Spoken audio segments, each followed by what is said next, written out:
নমস্কার, আমি ডক্টর চন্দ্রাংশু শাস্ত্রী। চিরন্তনীতে আপনাদের স্বাগত। আজকের এই ভিডিও কর্কট রাশির জন্য ভীষণ গুরুত্বপূর্ণ। আপনি যদি এই চ্যানেলে নতুন হন তবে প্লিজ চ্যানেলটিকে সাবস্ক্রাইব করে দেবেন। এখানে বিভিন্ন রাশির রাশিফল, বিভিন্ন পূজার তারিখ, সময় এবং পূজা বিধি, ভগবদ গীতার বাণী, রামকৃষ্ণ পরমহংসদেবের বাণী, বাস্তু টিপস, টোটকা নিয়মিত সম্প্রচারিত হয়। যদি আপনার লগ্ন রাশি কর্কট হয় বা চন্দ্র রাশি কর্কট হয় তবে এই ভিডিও আপনার জন্য উপযোগী। যদি আপনার লগ্ন রাশি জানা না থাকে তবে চন্দ্র রাশি সাপেক্ষে এই ভিডিও অনুসরণ করবেন। অবশ্য লগ্ন রাশি সাপেক্ষে গ্রহের গোচরের ফল অধিক উপযোগী হয়। এপ্রিল মাসের কর্কট রাশির রাশিফল। দেবগুরু বৃহস্পতি 1 মে মেষ রাশি থেকে বৃষ রাশিতে প্রবেশ করবে, অর্থাৎ কর্কট রাশির একাদশ স্থানে প্রবেশ করবে। এর প্রভাব এপ্রিল মাসে আপনারা কিছুটা অনুভব করবেন। 31 মার্চ শুক্র আপনাদের অষ্টম ভাব থেকে নবম ভাবে প্রবেশ করবে। সুতরাং এপ্রিল মাসে আপনারা শুক্রের প্রভাবেই অধিকতর প্রভাবিত হবেন। আপনারা জানেন যে শুক্র মীন রাশিতে প্রবেশ করলে উচ্চস্থ হয়ে যায়। মীন রাশিতে অবস্থান করছেন রাহু মহারাজ। রাহুর সঙ্গে শুক্রের সহাবস্থান অত্যন্ত শুভযোগ। শুক্র আপনাদের লাভপতি এবং চতুর্থপতি।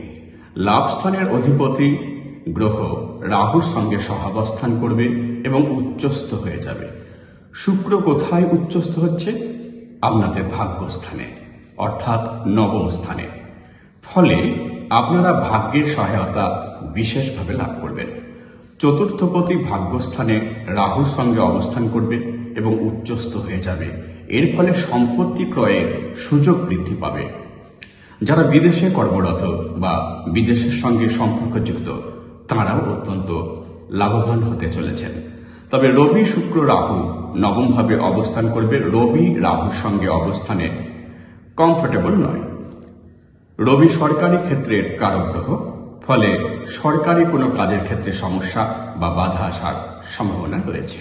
যাদের বিবাহে বারবার বাধা আসছিল তাদের বিবাহ ত্বরান্বিত হবে, কেননা শুক্র ও রাহুর নবমের সংযোগ বিবাহের ক্ষেত্রে বাধা দূর করে।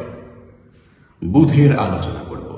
বুধ 2023 ডিসেম্বরে বক্রী হয়ে পতিত হওয়ায় অনেক ব্যক্তির জীবনে সমস্যা নিয়ে এসেছিল।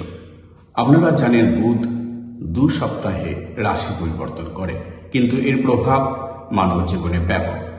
বুধ 2 মে আপনাদের দশম স্থানে বক্রী হয়ে যাবে। বুধ আপনাদের তৃতীয় পতি ও দ্বাদশপতি। যারা জব চেঞ্জ করতে ইচ্ছুক তাদের জন্য এই সময় অত্যন্ত অনুকূল। বক্রী গ্রহ স্ট্রং হয়ে যায়, ফলে হঠাৎ নতুন জবের সুযোগও সৃষ্টি হতে পারে। যারা দীর্ঘদিন ধরে নতুন জবের জন্য চেষ্টা করছেন এই সময়কালে তাদের সফলতা আসার সম্ভাবনা বেশি। এই সময়কালে আপনাদের সাহস ও পরাক্রম বৃদ্ধি পাবে। তবে হ্যাঁ, বুধ বক্রী হয়ে যাওয়ায় কমিউনিকেশনের গ্যাপ সৃষ্টি হবে। দশমে অবস্থান করায় কার্যক্ষেত্রে মিসকমিউনিকেশন দেখা দেবে। এটা কোনো বড় ব্যাপার নয়, যে কোনো ব্যক্তি এর মোকাবিলা করতে সক্ষম। কিন্তু প্রবলেম আসবে 9 এপ্রিল, যখন বুধ বক্রী হতে হতে পতিত হয়ে যাবে। পতিত কাকে বলে? কোন গ্রহ বক্রী হতে হতে ধীরে ধীরে পিছনের রাশিতে অবস্থান করতে থাকে, একে বলা হয় পতিত। ফলে এই গ্রহ আনএক্সপেক্টেড রেজাল্ট দেয়। বুধ 9 এপ্রিল আপনাদের দশম ভাব থেকে নবম ভাবে এসে পতিত হয়ে যাবে। বুধ ভাগ্যস্থানে পতিত হয়ে নিচস্থ হয়ে যাবে। এটা অনুকূল সময় নয়। যারা চাকরিরত তাদের ঊর্ধ্বতন কর্তৃপক্ষ বা বসের সঙ্গে মতবিরোধ দেখা দেওয়ার সম্ভাবনা। পিতার স্বাস্থ্যহানি হবে। যদি পিতার অলরেডি কোনো রোগ ব্যাধি থাকে তবে একটু সচেতন থাকবেন, চিকিৎসকের পরামর্শ নেবেন। দূরে কোনো ভ্রমণ করবেন না, এই সময় সমস্যা দেখা দেবে। নবম ভাব হল পঞ্চমের পঞ্চম। নবম ভাবে বুধের অবস্থানে সন্তান প্রাপ্তিতে যাদের সমস্যা চলছিল তার হঠাৎ অবসান ঘটবে। দেবগুরু বৃহস্পতির কথা বলবো। দেবগুরু এপ্রিল মাস আপনাদের দশম ভাবে অবস্থান করবে। পয়লা মে একাদশ স্থানে প্রবেশ করবে। একাদশ ভাবে প্রবেশের আগে দেবগুরু বৃহস্পতি আপনাদের নতুন কোনো উপায়, নতুন কোনো স্কিল, নলেজ সৃষ্টি করবে। আপনাদের দ্বিতীয় পতি রবি 13 এপ্রিল মেষ রাশিতে প্রবেশ করবে, অর্থাৎ আপনাদের দশম ভাবে উচ্চস্থ রূপে বিরাজ করবে। রবি মেষ রাশিতে নতুন কালচক্র শুরু করবে। রবি দেবগুরু বৃহস্পতির সঙ্গে অবস্থান করবে।